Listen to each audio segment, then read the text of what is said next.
ఈరోజు దేవుని మాట కీర్తన గ్రంథం 105వ అధ్యాయం 38వ వచనం నుంచి.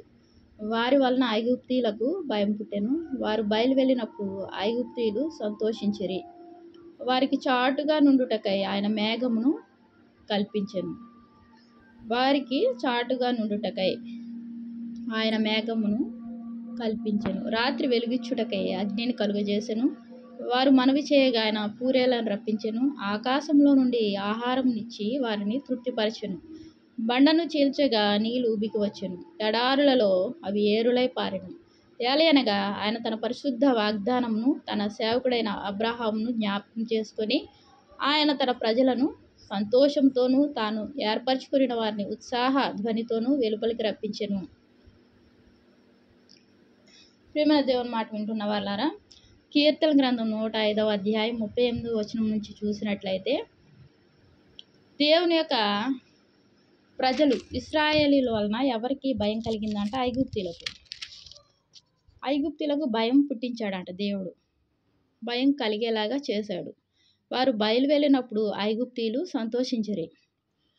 వారు వారి యొక్క సంతానమును, వారి యొక్క ధనమును, వారి యొక్క పశు సంపదను తీసుకొని వెళ్ళిపోతున్నప్పుడు ఏం జరిగింది? ఐగుప్తీయులు సంతోషించిరి. వారికి చాటుగా నుండుటకై ఆయన మేఘమును కల్పించెను.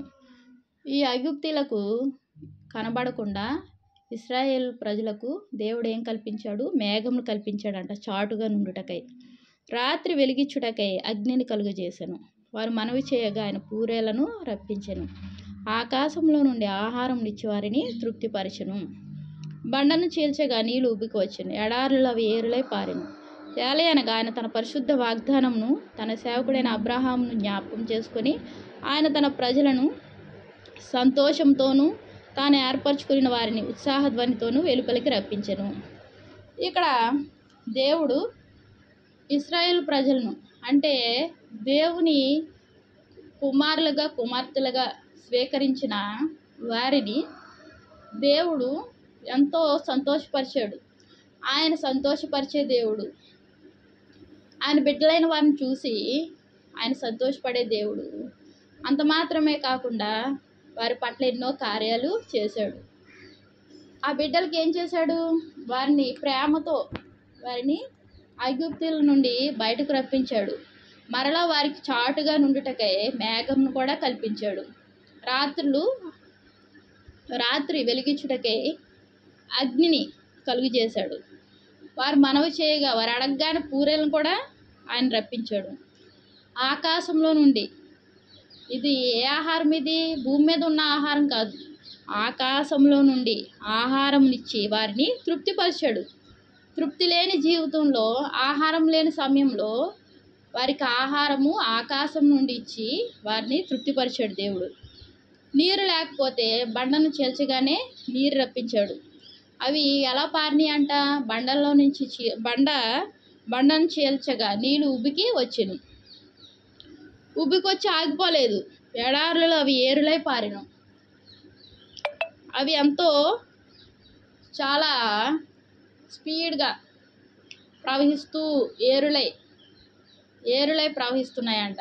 ఏదైనా వరద వచ్చినప్పుడు స్పీడ్గా వస్తుంది ప్రవాహం, ఆ రీతికి ఏరులై ప్రవహించిందంట. ఏలయనగా ఆయన తన పరిశుద్ధ వాగ్దానమును, ఎందుకు దేవుడు ఇవన్నీ చేస్తున్నాడు? ఆయన పరిశుద్ధ వాగ్దానము తన సేవకుడైన అబ్రహామును జ్ఞాపకం చేసుకొని ఆయన తన ప్రజలను సంతోషంతోను తాను ఏర్పరచుకున్న వారిని ఉత్సాహ ధ్వనితోనూ వెలుపలికి రప్పించెను. ఆయన వాగ్దానమును ఏమని చేశాడు? వాగ్దానము అబ్రహాంతో, నీ సంతానమును వృద్ధిపరుస్తాను, నలుదిక్కులా ఉంటుంది నీ సంతానం ఇసుకురేణు వలె చేస్తాను అన్నాడు. ఆ వాగ్దానం జ్ఞాపకం చేసుకున్నాడు. అబ్రహాం కనాను ప్రాంతంలో ఉన్నప్పుడు దేవుడు చెప్పాడు, ఇసుకరేణు వలె చేస్తాను అని. అయితే ఇశ్రాయేలీల విషయంలో దేవుడు చేసిన వాగ్దానమును అబ్రాహాముకు తన సేవకుడైన అబ్రాహామును జ్ఞాపకం చేసుకొని ఆయన ప్రజలను సంతోషంతో అబ్రాహాంతో ఏం చెప్పాడో అది జ్ఞాపకం చేసుకున్నాడు. ఇశ్రాయేలు ప్రజలను సంతోషంతోనూ తాను ఏర్పరచుకుని వారిని ఉత్సాహధ్వనితోనూ వెలుపలికి రప్పించెను. ప్రియమైన దేవుని మాట వింటున్న వాళ్ళారా, వెలుపలికి రాలేని పరిస్థితిలో, ఇబ్బందుల వలయంలో, సమస్యల చిక్కుముడిలో ఉంటూ కొట్టుమిట్టాడుతున్న దేవుని బిడ్డలుగా ఏర్పరచుకున్న నీకు నాకు వాక్యం వింటున్న మనందరితో చెప్తున్న మాట, ఆయన బిడ్డలైన వారిని ఆయన జ్ఞాపకం చేసుకునే దేవుడు. ఆయన ఇచ్చిన మాట, ఆయన ఇచ్చిన వాగ్దానము, నీకేమైతే ఇచ్చాడో, నాకేమైతే ఇచ్చాడో దాన్ని జ్ఞాపకం చేసుకొని ఆయన బిడ్డలైన వారిని సంతోషంతోనూ ఆ సమస్యల నుంచి బయటకు వెలుపలికి రప్పించే దేవుడు ఆయనే. ఆయన మనం విశ్వాసంతో, నీతితో, అలాగే భక్తి శ్రద్ధలతో ఆయన సేవిస్తే దేవుడు తప్పకుండా విజయము ప్రాప్తించలాగా చేస్తాడు. ఆనాడు ఇశ్రాయేలు ప్రజలకు వారిని ఎంతగానో ప్రేమించి అన్ని విషయాల్లో ఎంత బాగా చూసుకున్నాడంటే దేవుడు, అంతమంది ఉన్న మోషేను అహరోన్ని ఏర్పరచుకుని వారి నిమిత్తము వారు ఏది అడిగితే వారికి అనుగ్రహించాడు. మరి ఈ సమయంలో నువ్వేది అడిగినా ఆయన ఇవ్వడానికి సిద్ధంగా ఉన్నాడు. మనం చేయవలసిందల్లా ఒకటే, విశ్వాసంతో ఆయన్ను అడగడమే. అవిశ్వాసం కలిగి అడగడం కాదు, కానీ విశ్వాసం కలిగి అడిగితే ఆయన తప్పక మన యొక్క సమస్యల నుంచి మనల్ని బయటకు రప్పించే దేవుడు, సంతోషంతో నింపే దేవుడు, సమాధానంతో నింపే దేవుడు.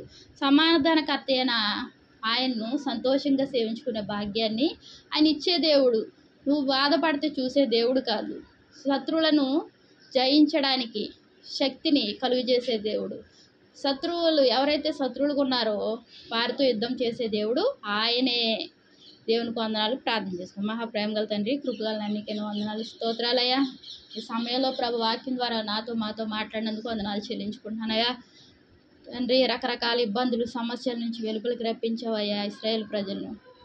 తండ్రి, నిన్న నేడు ఒకటే రీతిగా ఉన్న దేవా తండ్రి, మా సమస్యల నుంచి, మా బంధకాల నుంచి కూడా తండ్రి విడుదల కలిగజేసి నీ నామానికి మహిమ తెచ్చుకునేలాగా నువ్వు సహాయం చేస్తున్నందుకు వందనాలు చెల్లించుకుంటూ ఆ ప్రభుని ప్రియరక్షకుడు అయిన యేసుక్రీస్తు వారి నామంలో అతి వినయంగా బ్రతిమలాడి వేడుకుంటున్నాను తండ్రి. ఆమేన్. ప్రైజ్.